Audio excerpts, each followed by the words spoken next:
tạm mình tạm mình cũng chỉ theo các cái kia nó mới rau khử thia mà tạm mình thia cả hàng hay như rồi nó nói chuyện là tạm mình nói chung mua là tỏi nó là chuyện nó không mua rau khử thia có cho thấy cái nó đi rồi cho có thể thấy bé con nó mà nó bây giờ chú xin trả lại à không cần để xỉa con á chết chà nó cá nữa nè này ở kia cũng có chị đẹp lại có liếp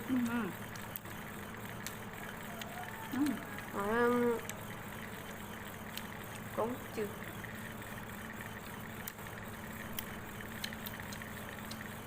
nó xem nó có cái chua này này sợ sợ chị cho cái chua đấy không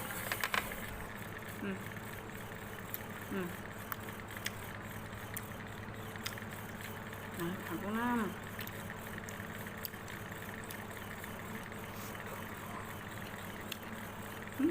rồi cái đây có hả nè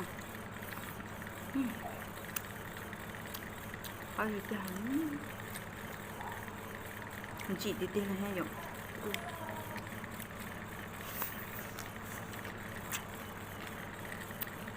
trời ơi luôn tại vì đó là chú hậu chặt cũng hậu à chỉ nói chú gì bông hơn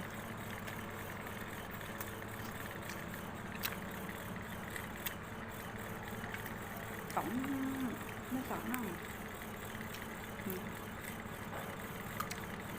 bây giờ khởi nè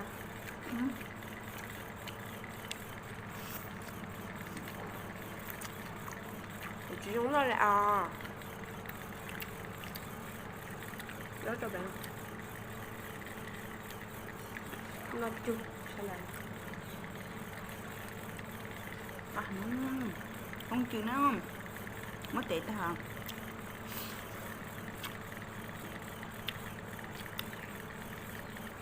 nói nó cũng được ha chỉ mất tệ ta mất được tờ tệ ta cho nó cũng chịu mới tới tí ra cũng chịu nó rất thử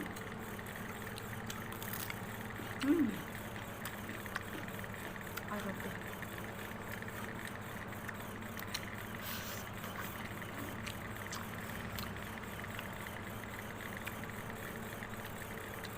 còn cái trộn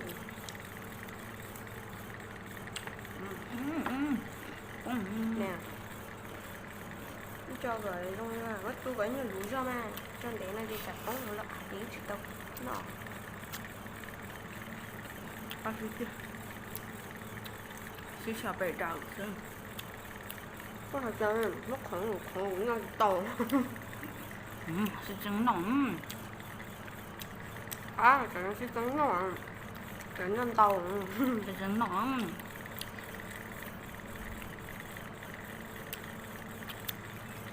đây là tôi nhỏ chị con cho nó tôi mà tuổi bên này được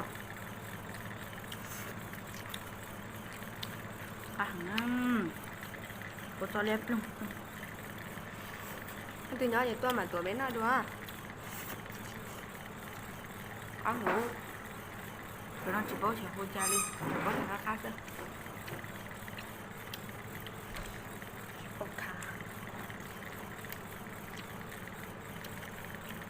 khác không tôi ta để thổi nha ăn gì nha thiệt quá trần mình để chị tao nồng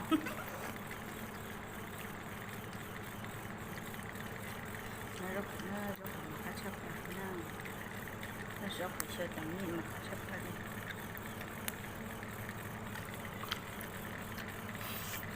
phải rồi nó ai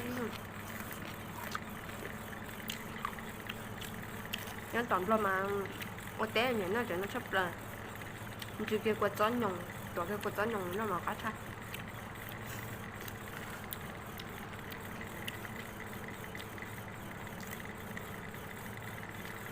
ăn tê tê ăn chán chị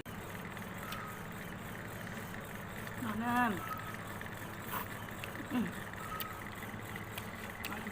lắm rồi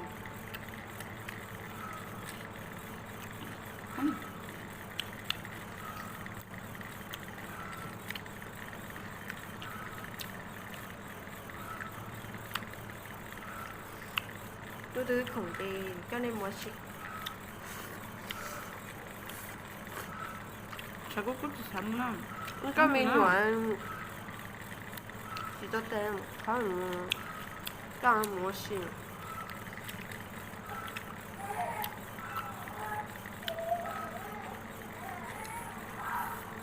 이거.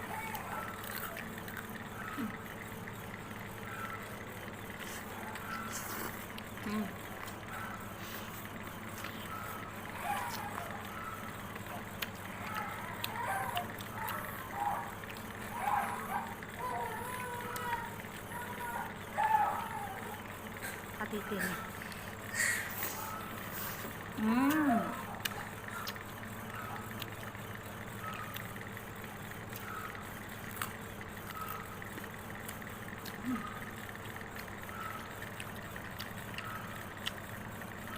Của những nó tám mi đua ta không quân à. Không có mà ta không muốn tắm mi là uống xí à nè. Ta không quân chỉ ăn một tám mi.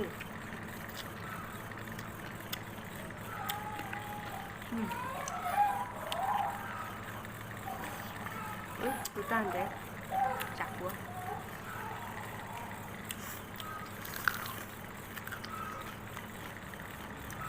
Đó thịt đi.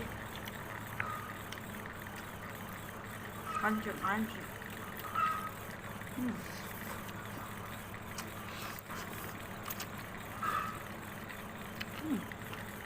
ăn thịt tiền cho chừng hành chị lọc. Hết thôi chừng hành chị rồi.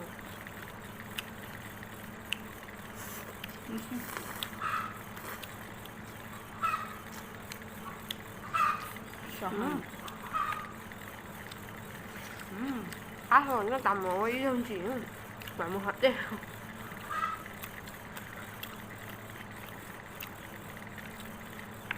Nó ta mà mua hết đi. Chị chính cho cái đi khách thôi. Nó cũng chịu nè.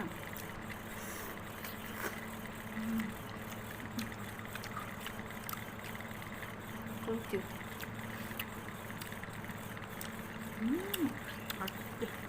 Nước sen rồi.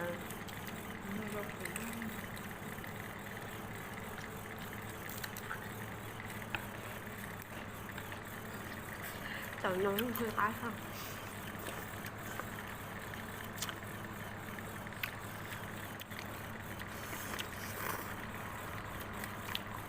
Nó nằm chuối nó no lên đó.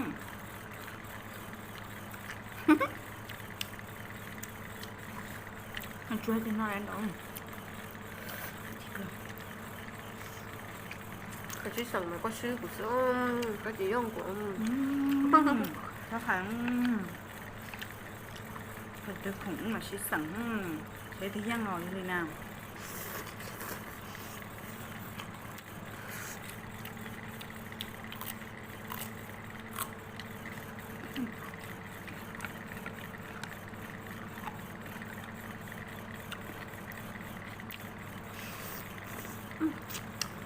Quá luôn chưa? Chỉ đi tiền. Em bây giờ nọ cái tảng hùng câu không? Ở bên đây mình chơi hùng câu hả? Hùng câu nhắm luôn. Hay uống sữa rồi chặt. Suốt trên trang. Được cái khô sữa. Thời gian này các vừa sẽ đi nạc của sữa. Ngon.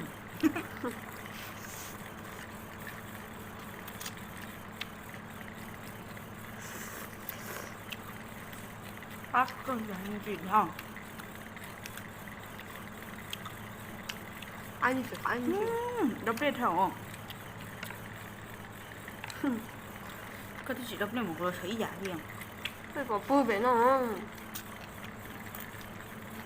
이거 제가 자꾸 해요. rồi sao con còn phải cũng thêm một đeo vậy 저도 자꾸 해지 좀 걸리는데. đây là mình có vàng luôn 이제 저기 저러 너 있잖아.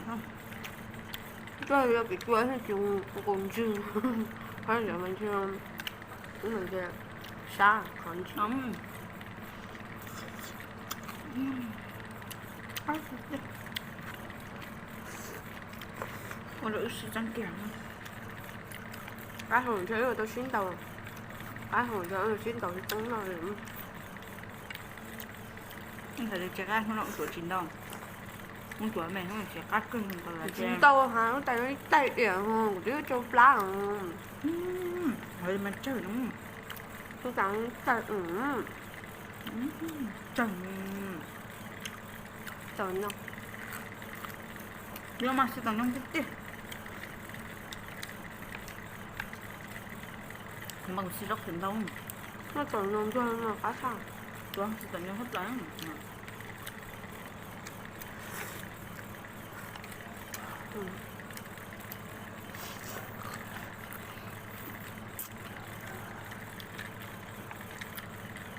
ăn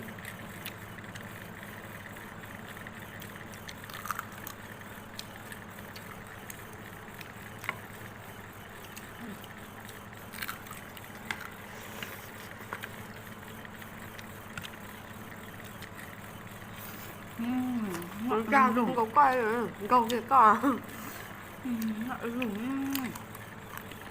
chắc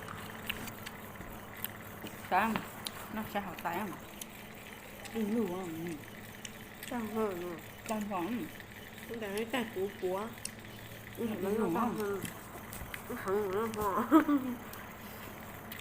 nó thành thỏ cá thứ tiên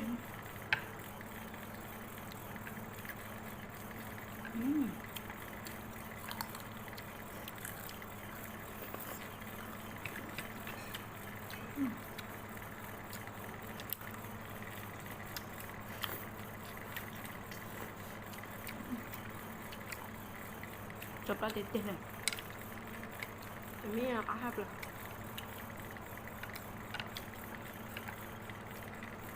của họ chỉ nhảy tối mi về chủ yếu mi cái cá mi về mày mới cho chú cũng nhớ của chị xí của nhảy cái mi này xem đến đó nó ta là nó nó to rồi cho cái này xin chỉ đoàn cái mình suy nghĩ ra là sao ba chỉ tạm nữa nha ba chữ tạm theo ba sai chứ nam cái in được tên là cái rộng chịu không có cho nên không thế nào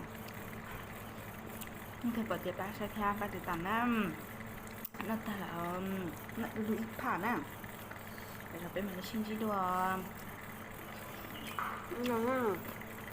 nó mới là rồi cái là xin chỉ đoàn nam